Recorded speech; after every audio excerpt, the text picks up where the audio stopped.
Salam Rahayu, salam sejahtera, salam budaya. Assalamualaikum. Halo dulur, mudah-mudahan sehat selalu nggih, lancar selalu rezekinya dan selalu dalam perlindungan Tuhan Yang Maha Esa.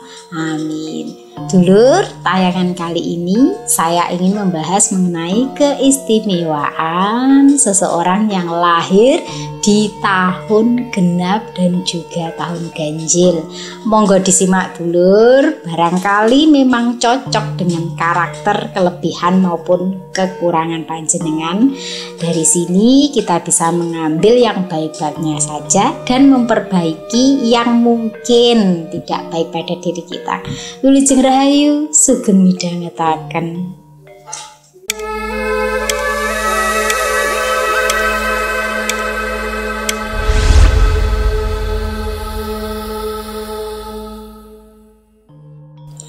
Dulur, saya sudah pernah membahas mengenai tanggal lahir istimewa. Kemudian weton itu sudah lengkap nggih, semuanya sudah saya bahas. Kemudian hari lahir juga, hari lahir umum, kemudian bulan lahir juga. Nah, sekarang ini untuk tahunnya nggih. Jadi panjenengan nanti nggathuk nih dewi, dilihat per harinya, kemudian wetonnya, nggih, tanggalnya, nggih, monggo disimak. Nah, kali ini tahunnya saya akan jadikan satu, tahun genap dan juga tahun ganjil, supaya panjenengan nanti nontonnya itu tidak berpat-pat, nggih, langsung lengkap di sini. Nah, yang saya bahas mengenai keistimewaannya ini berkaitan dengan karakter atau kepribadiannya nggih dulur, mengenai kelebihannya, kelemahannya dan juga rentan terkena gangguan apa nggih. Jadi panjenengan nanti bisa meraba dirinya masing-masing apakah seperti itu atau tidak. Yang namanya peniten dulur, ilmu titen itu tidak mesti 100% cocok nggih. Tetapi paling tidak kalau ada kesamaan kita bisa, kalau baik kita tingkatkan, kalau tidak baik dan sesuai kita perbaiki. Ngaten nggih dulur. Nah, yang pertama saya akan bahas untuk yang lahir pada tahun genap nggih. Tahun genap ini contohnya nggih, angka satuannya terakhirnya itu genap. Contoh seperti tahun 1998, tahun 2008 yang dimana belakangnya itu genap nggih. Genap itu 2, 4, 6, 8 dan juga kosong. Ini masuk genap gitu lur. Jadi kalau lahir tahun 1990, 2000, terus 2020 itu termasuk genap nggih. Begitupun sebaliknya dengan yang lahir pada tahun ganjil. Untuk yang tahun ganjil itu yang satuan belakangnya itu ganjil 1, 3, 5, 7 dan 9. Jadi nanti panjenengan lihat kelahiran panjenengan itu masuk tahun genap atau tahun ganjil. Nah, sekarang saya bahas mengenai yang tahun genap. Ini untuk kelebihannya nggih dulur. Orang yang lahir di tahun genap ini rata-rata pandai mengelola dan mengatur keuangan nggih. Maka ketika dalam hal sederhana nggih, ngatur keuangan dalam rumah tangga, jika wanita ini pandai nggih. Dan apabila bekerja sebagai pemegang keuangan ini pun juga orangnya ricik, pinter nggih, pinter mengelola. Tetapi meskipun demikian, kalau harinya, tanggalnya, bulannya ini tidak sinkron nggih, maka kemampuan itu tidak mesti dimiliki seperti itu dulur. Jadi karakter orang itu kalau kemampuannya ya pandai mengelola keuangan, dari karakter bulannya, tanggalnya, kemudian harinya, hari umumnya atau wetonnya sama, maka fix orang tersebut memang kemampuannya pandai sekali mengelola keuangan. Kemudian kelebihannya lagi, ini tipe orang yang tidak enakan, artinya empatinya tinggi. Kalau ada apa-apa entengan ya, suka membantu. Kalau dimintai tolong itu mau nolak itu nggak enakan. Jadi kebanyakan pasti diiyani. Kelebihan lainnya adalah memiliki percaya diri tinggi dan berkaitan dengan hoki. Ini keberuntungannya bagus nih dalam usaha hokinya ini. Jadi orang-orang yang lahir pada tahun genap itu kalau dihadapkan pada bidang usaha ini biasanya lebih pandai, lebih menguasai karena hokinya di usaha. Selain itu, orang yang lahir di tahun genap ini adalah orang yang banyak disukai orang, ya karena mungkin kepandaiannya, kepercayaan dirinya dan kemampuannya ataupun keberuntungannya dalam usaha ini yang membuat karismanya ini keluar sehingga orang banyak yang menyukainya. Di dalam keluarga biasanya orang yang lahir di tahun genap itu menjadi tumpuan keluarga. Jadi andalannya keluarga. Coba panjenengan yang lahir di tahun genap, apakah demikian dalam keluarga panjenengan selalu menjadi tumpuan atau andalan, atau mungkin adik, kakak, saudara panjenengan yang lahirnya tahun genap karakterisnya seperti itu, jadi andalannya keluarga. Dan orang yang lahir di tahun genap ini kalau memiliki hubungan rata-rata langgeng dalam hubungan asmara, dalam hubungan persahabatan, dalam hubungan bisnis maupun relasi ini biasanya langgeng.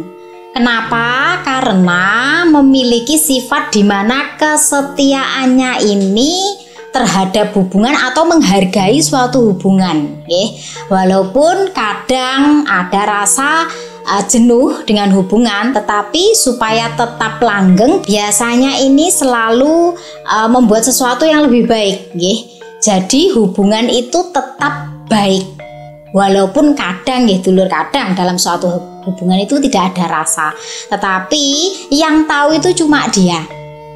Orang lihatnya dia itu setiap dengan siapapun langgeng, meski tidak semua dulur, kan enek gaduhe. Ini kan membicarakan tentang tahun-tahun itu general dan kesamaan seseorang itu belum tentu sama karena dihadapkan banyak faktor, lingkungan, kemudian pendidikan, kemudian pola asuh, cara berpikirnya itu juga sangat berpengaruh.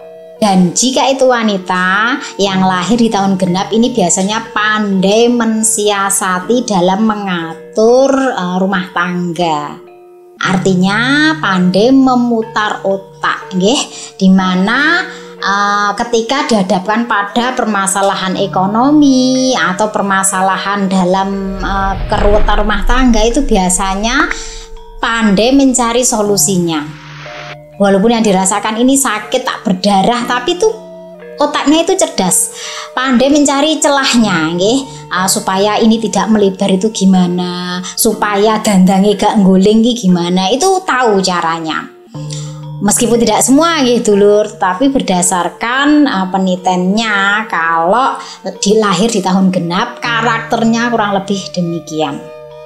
Kemudian mengenai kelemahannya, punya kelebihan pasti punya kelemahan dulur, walaupun tidak semuanya mesti sama tapi jenengan umpamane kok podo kelemahane, aku coba protes mergone iki aku hanya menyampaikan berdasarkan penelitian dulur, ya tidak semuanya, tapi ya jenenge api elek wis gandengan, pasti selalu ada saja satu dua itu nyantol mesti. Yang pertama secara psikologis orang yang lahir di tahun genap itu biasanya kebanyakan dituntut untuk menjadi dewasa meskipun itu sulit. Artinya segala permasalahan yang dihadapi mau tidak mau itu harus bisa mengatasi. Padahal ini tidak mudah dulur, tetapi kahanane eneke ngono, pada akhirnya gelem gak gelem kaya wong dikarbit besar sebelum waktunya dimana berpikirnya ini harus jauh lebih ke depan, mau gak mau itu seperti itu karena memang tuntutan dari keadaan. Jadi lek jenengan kok merasa aku ki kok banyak menderitanya, apa-apa kok aku sendiri yang mengatasi. Nah, dicek lagi jenengan lahirnya di tahun genap atau ganjil nggih. Kemudian kekurangannya lagi atau kelemahannya. Jangan membuat orang yang lahir di tahun genap itu cemburu nggih, karena sifatnya ini pencemburu nggih. Kalau ngetes itu jangan sampai mancing-mancing membuat dia cemburu. Rasa cinta itu bisa dipendam, tapi kalau cemburu tidak bisa. Oke. Kemudian lagi nggih, ngapunten, ini juga agak gampang tergoda. Ya, kalau ini biasanya ke laki-laki nggih. Biasanya ya tidak menutup kemungkinan wanita juga, tetapi rata-ratanya di laki-laki. Tapi kan tergoda belum tentu mau Mbak Fitka, betul. Yang namanya tergoda itu kadang-kadang gejolak jiwa ya, cuma pengen tapi belum tentu nenani ya. Jadi istilahnya itu masih ada rasa pengen sama yang lainnya gitu, walaupun cuma dalam hati nggih, gak mesti dilakoni, tetapi rasa itu ibaratnya kayak makanan nih, kepengine aku ganti iki, pengen menu iki, seperti itu loh dulur kalau diibaratkan itu. Walaupun cuma dalam pikiran dan angan-angan, nggih. Tidak harus mesti nuruti kekarepane, nggih. Carane ngono lek buyar kabeh nang rumah tangga dulur, lek mesti nuruti kekarepane seperti itu nggih. Enggak, itu hanya ada dalam pikiran dan hatinya saja. Meskipun tidak semua, nggih. Ngombasan ngono aku mbok klerok nih Mbak Fitka, wong aku orang ngono kok. Ini kan berdasarkan penelitian ya, saya hanya menyampaikan yang sesuai ngoten nggih. Kemudian kekurangannya lagi, anti dibohongi. Kalau gak suka ya gak suka. Biasanya raut mukanya ini ketika tidak menyukai seseorang itu, kalau orang bisa baca raut muka nggih sudah tahu, oh dalam senyumnya dia itu tidak suka. Jadi tipe orang yang tidak basa-basi lah sebenarnya. Nggak suka ya sudah, nggak suka. Mau dijelaskan seperti apa, kalau tidak dari hatinya sendiri ya tetap nggak mau, nggak suka, nggak bisa dipaksa. Kemudian dalam urusan asmara ini sulit move on kalau sudah putus ya. Jadi bagi panjenengan, kok saya ini kok sulit melupakan seseorang ya, kenapa ya? Tidak hanya hubungan asmara saja, tetapi kejadian-kejadian atau momen tertentu itu bisa membuat seseorang tidak move on ya. Tidak hanya hubungan asmara loh nggih. Jadi selalu teringat mungkin perjalanan hidupnya dulu seperti apa, itu selalu ingat. Jadi sulit move on, yang dimaksud sulit move on itu seperti itu nggih. Kemudian biasanya masalah kecil ini agak dibesar-besarkan. Memang kalau lagi bete nggih, bad mood itu kalau sedang ada masalah kecil saja itu bisa jadi rame. Iki apa meneh lek karo pasangane nggih. Jangan berbicara tentang masa lalu atau mantan, karena apa? Nanti begitu mak selenting iki dadi rame nggih. Dadi cerita dawa, karena itu tadi masalah kecil dibesar-besarkan itu tadi. Juga mudah tersulut emosi nggih. Tipe orang yang OVT, apa-apa itu gampang dipikir nggih. Padahal belum tentu sesuai dengan pikirannya, tapi wis kadung kepikiran nggih. Oh, tadi aku kayak gini nih, ngomong salah apa bener ya? Oh, tadi aku ketemu dia, dia itu responnya apa nggak suka sama aku ya? Jadi belum apa-apa sudah difikirkan lebih dari yang belum tentu kenyataan gitu loh dulur. Jadi tipe pemikir yang OVT ya, overthinking. Keras kepala juga, makanya gampang tersulut emosi.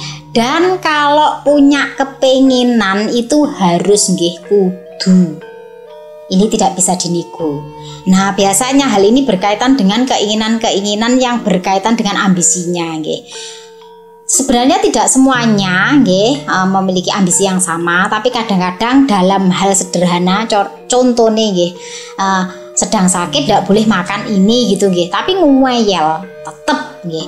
Atau contohnya pecinta kopi, dilarang minum kopi, kamu sedang sakit, sebaiknya dilereni dulu kopinya, ngengkel mangga ngopi. Rokok juga gitu, jangan merokok dulu, nanti kamu kesehatanmu ini kurang bagus, kamu disuruh nggak bisa, harus pokoknya lek pengen yo pengen, gak kena dinego nggih. Itu dalam hal kasus kecil. Lah kalau yang keinginannya lebih besar lagi, nah itu ambisinya baru keluar. Wis koyok macan luwe metu teko kandang ngono kae dulur. Jadi ngeladeni orang-orang yang lahirnya di tahun genap itu angel-angel penak nggih. Kalau tahu kelebihannya ya mudah, kalau enggak tahu kelemahannya lah ini kadang bingung ngatasi.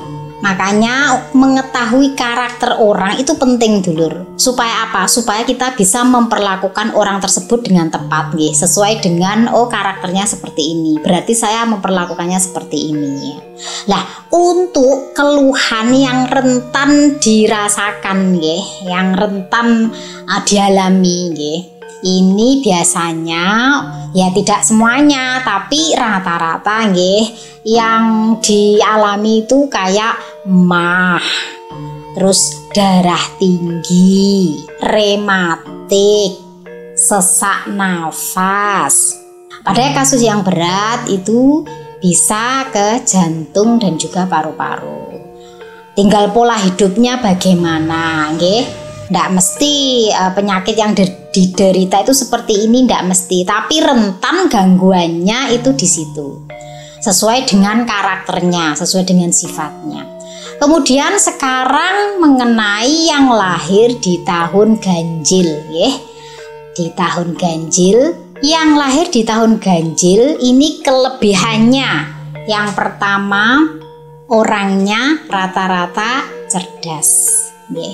Sehingga cocok untuk menjadi pemimpin, di mana memiliki karisma yang kuat, nggih, kepercayaan diri dan juga keberuntungan atau hokinya itu di hubungan asmara.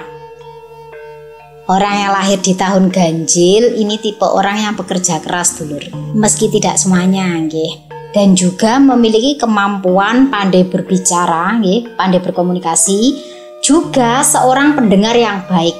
Jadi berimbang, pinter omong ya pinter ngrungokke, nggih. Segala keluhan itu biasanya diterima, ditanggapi. Jadi seolah-olah orang yang diajak ngomong itu merasa nyaman karena merasa ditanggapi. Padahal dia adalah seorang pendengar yang baik, belum tentu bisa memberikan solusi, tapi enak untuk dijadikan sebagai seorang pendengar. Dan bagi panjenengan yang memiliki pasangan, orang yang lahir di tahun ganjil ini memiliki karakter di mana seorang yang setia, menyukai keindahan dan juga memperlakukan pasangannya dengan sangat menyenangkan, yaitu romantis. Namun demikian dulur, orang yang lahir di tahun ganjil adalah orang yang to the point, tidak begitu suka basa-basi. Yo gak. Walaupun pandai berbicara nggih, bukan berarti orang yang pandai berbicara itu suka basa-basi dulur. Kadang yang dibicarakan itu sesuatu yang penting-penting saja nggih. Atau baginya adalah orang yang menurutnya spesial nggih. Jadi banyak bicara. Kalau tidak suka basa-basi itu biasanya pada orang-orang tertentu saja. Mungkin gak dicocoki, mungkin baginya tidak sefrekuensi sehingga ngomongnya itu cuma to the point saja. Nah dulur, mengenai kelebihannya itu cukup banyak nggih untuk orang-orang yang lahir di tahun ganjil, tetapi juga gandengane memiliki kelemahan nggih. Dan untuk kelemahannya ini kalau memang panjenengan merasa nggih ya sebisanya bisa diperbaiki nggih. Untuk apa toh? Untuk diri sendiri dan kenyamanan pasangan nggih. Kelemahannya sebenarnya bukan orang yang introvert, tetapi tidak begitu suka keramaian. Dan meskipun tidak suka basa-basi, tetapi bicaranya kadang-kadang ceplas-ceplos sehingga lawan bicaranya ini kadang merasa sakit hati karena omongannya. Padahal sebenarnya bukan bermaksud untuk sengaja ngenei, tetapi karena ceplas-ceplos itu kan kadang kan keperucutan ngomong gitu lur, gak sengaja berbicara sesuatu yang bisa melukai hati orang yang diajak bicara. Istilahnya bicara tidak tepat pada momennya atau tidak tepat pada orangnya. Ini juga tipe orang yang anti dibohongi. Meskipun mudah marah, tapi mudah memaafkan. Yo gampang cugetan tapi yo gampang apik gitu lur ya. Jadi sebenarnya penak sih momongan itu penak nggih. Lek nesu yo gampang lilih nggih. misalkan dikasih penjelasan, kemudian sedikit dikasih rayuan, itu sudah apa lek ngarani? Sudah di ngapura nggih, bar ya wis barbar gitu nggih. Walaupun sebenarnya tipe orang yang mikir juga. Jadi kadang-kadang itu walaupun luarnya memaafkan, barbar nggih, tetapi kadang hatinya ini masih kepikiran. Ada sifat keras kepalanya juga, walaupun tidak yang ekstrim ya. Tetapi ada bagian di mana ketika sudah berambisi, ambisinya ini tinggi. Dan kadang ketika menginginkan sesuatu harus tercapai dengan segala cara. Mohon maaf, bahkan dengan cara-cara yang tidak baik pun akan ditempuh asalkan yang menjadi tujuannya ini bisa tercapai, yang menjadi keinginannya ini bisa didapatkan. Ya tidak semua nggih dulur, tetapi karakternya ini lebih ke ambisi. Nah, dari karakternya ini gangguan yang rentan dirasakan atau dialami nggih. Ini adalah batuk basah atau paru-paru. Ini kasus yang berat nggih. Nah, tapi kalau untuk flu itu biasa saja. Asam lambung juga, rematik juga bisa, sesak nafas juga, penafasan, dan yang sering itu migrain atau sakit kepala sebelah. Gampang ngeluh, gampang mumet. Nah dulur, itu tadi mengenai keistimewaan seseorang yang lahir di tahun genap ataupun ganjil. Jadi panjenengan ada di tim mana, genap atau ganjil? Apakah sama memiliki kelebihan ataupun kelemahan seperti yang saya sampaikan? Silakan tulis di kolom komentar nggih dulur. Mari sama-sama kita perbaiki diri. Bagian mana kita yang kurang ini nggih? Walaupun manusia semuanya pasti memiliki kekurangan. Saya Fitrika, salam rahayu. Wassalamualaikum warahmatullahi wabarakatuh.